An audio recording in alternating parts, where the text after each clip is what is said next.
ছোটবেলা থেকে এখন পর্যন্ত এক শাহরুখ খানকেই দেখে আসছি, আর সেই হলিউডে সেই টম ক্রুজকেই দেখে আসছি। আমি যখন ছোট ছিলাম, যখন হচ্ছে স্কুল গোয়িং ছিলাম, তখন থেকেই শাহরুখ খানকে দেখছি সুপারস্টার, দিল বলে দুলহানিয়া লে যায়েঙ্গে, এখনো দুলহানিয়াই নিয়ে যাচ্ছে। Once a megastar, always megastar.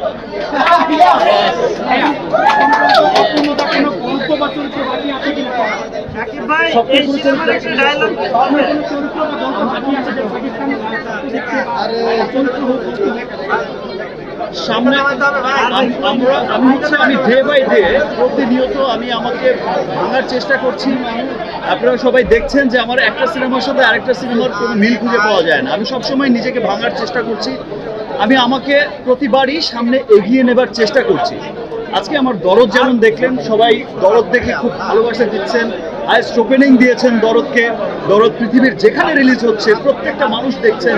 দেখতে দেখতে দেখতে ছবির শেষ সময় এসে সবার চোখের পরে পানি জমে গেছে দরদের জন্য। দরদকে ভূয়সী প্রশংসা করছেন আপনারা সবাই, এত ভালোবাসা দিচ্ছেন দরদকে।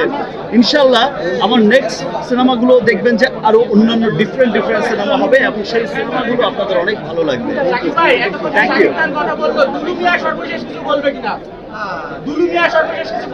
দুলু মিয়ার কথা আপাতত সিনেমা হলে দেখেন। Thank you Mamun, thank you, thank you.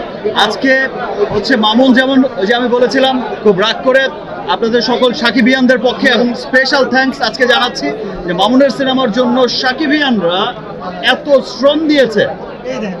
আমি সাকিবিয়ান আমার সমস্ত ফ্যানদের কাছে, সমস্ত সাকিবিয়ানদের কাছে অনেক অনেক কৃতজ্ঞ যে তারা এই সিনেমার জন্য অক্লান্ত পরিশ্রম করেছে, এখনো করে যাচ্ছে।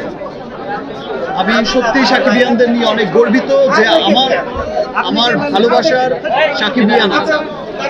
আর ছবিটা আসলে সত্যি আপনারা যারাই দেখেছেন যে মামুন অনেক দরদ দিয়ে ছবিটা বানিয়েছে, সর্বাত্মক চেষ্টা করেছে। দেখেন মামুন যখন দরদ বানিয়েছে, তখন আজকের যদি আপনি বরবাদের কথা চিন্তা করেন, সেই বাজেট কিন্তু মামুনের ছিল না। ডে বাই ডে কিন্তু বাজেট ইনক্রিজ করেছে। আপনি যখন আজকে দরদ বানিয়েছে মামুন, তখন কিন্তু তুফানের বাজেটও মামুন পায়নি। এটা তুফানের বাজেটের সিনেমাও ছিল না। আমি আগেও বলেছি, আমি ডে বাই ডে কিন্তু আমরা ইনক্রিজ করছি, ডে বাই ডে আমরা সামনে এগিয়ে যাচ্ছি। আপনারা তুফান দেখেছেন, খুব ভালো লেগেছে, ছিল সর্বোচ্চ বাজেটের সিনেমা তৎকালীন সময়। আপনারা যখন বরবাদ দেখবেন সামনে, বরবাদ দেখে বলবেন ওয়াও এ কি দেখলাম, সেটা মনে হবে যে তুফানের চাইতে ডাবল বাজেটের সিনেমা। আবার বরবাদের পরে যে সিনেমা দেখবেন সেটা মনে হয় ওয়াও ম্যান, এটা কি দেখলাম, এটা তো আরো অনেক বড় বাজেটের সিনেমা। লুক, একটা সময় ছিল যখন দেবদাস হয়েছিল বলিউডে 50 কোটি টাকা দিয়ে, তখন আমরা সবাই পাগল হয়ে গেলাম, পুরো বলিউড অস্থির হয়ে গেল। 50 কোটি রুপিতে সিনেমা, আর আজকে 1000 কোটি রুপিতে তাদের সিনেমা বানায়, বিজনেস করে তারা হাজার কোটি রুপি একটা সিনেমায়। তো সে 50 কোটি কিন্তু এখন খুব ছোট্ট অ্যামাউন্ট হয়ে গেছে, সেই 100 কোটি এখন একটা স্টার রেমুনারেশন হয়ে গেছে। ইনশাল্লাহ এমনও একদিন আসবে যেদিন মনে হবে যে তুফানের বাজেট যেমন বরবাদ ক্রস করেছে, বরবাদের বাজেটও মনে হবে খুব ছোট্ট বাজেট ভাই একটা সিনেমার জন্য।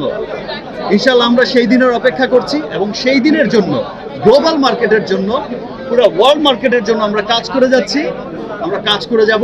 সকলের ভালোবাসা, দেশের সকলের মানুষের ভালোবাসা, আমার দেশের সব মানুষের ভালোবাসা, সব মানুষের এই যে ভালো লাগাটা আমার প্রতি, ভালোবাসাটা আমার প্রতি, যে বিশ্বাস রাখাটা, যে আসলে সাকিব চেষ্টা করে ওর জায়গা থেকে একটা ভালো সিনেমা আমাদের উপহার দেওয়ার। এই যে দেশ বিদেশে রিলিজের প্রথম দিনই যে সবাই এই এতটুকু বিশ্বাস করে, যে আমাকে বিশ্বাস করে ছবিটা দেখতে যায়, এটা আসলে আমার কর্তব্য। আমাকে আমার কর্তব্যের প্রতি আরো অনেক, আমি আমার কাছে তখন মনে হয় যে না, আমাকে ভালো কাজ করতেই হবে। সেটা যদি পুরো বছরে হয় একটি সিনেমা, যে একটি সিনেমায় আমাকে ভালো কাজ করতে হবে। বিকজ আমার দেশের মানুষ, আমার সকল সাকিবিয়ান পুরো পৃথিবীতে ছড়িয়ে আছে যত বাঙালি, আমাকে বিশ্বাস করছে যে আমি একটি ভালো কাজ উপহার দেব। আমি আমার সর্বোচ্চ দিয়ে চেষ্টা করে যাব। থ্যাংক ইউ, আবার দেখা হবে। Thank you everyone.